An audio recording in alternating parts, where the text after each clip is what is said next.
Je vous le disais en titre, Soultz, dans l'Aure, fait face à la baisse de production de ses sources d'eau potable. Elle a donc décidé de creuser pour trouver de l'eau. Un forage à 230 mètres sous la surface du sol. Reportage Stéphane Gaudry et Bernard Stemmer. Au pied des Vosges, Soultz boit l'eau qui s'écoule du massif. Le problème, c'est que le granit ne stocke pas l'eau et en été, c'est la fonte progressive de la neige qui alimente les cours d'eau souterrains. À condition qu'il y ait de la neige, or il y en a de moins en moins, elles font de plus en plus tôt et les sources sont de moins en moins productives.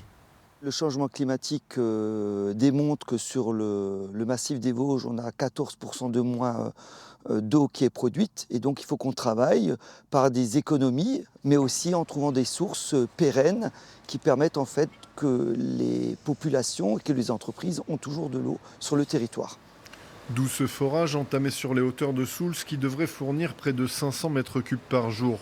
Car même si le lac de la Loche assure l'essentiel de l'approvisionnement en eau de la communauté de communes, multiplier les points de captage permet d'assurer une ressource constante. On investit fortement sur la recherche de nouvelles ressources, comme le puits de Soultz, mais également sur la réactivation d'anciennes ressources, qui sont des anciennes ressources qui ne sont plus exploitées pour des raisons techniques et qui, avec l'innovation qu'on a maintenant dans le domaine de l'eau, nous permettent de réfléchir à pouvoir les réactiver et d'avoir une production d'eau qui va venir renforcer ce que nous avons déjà.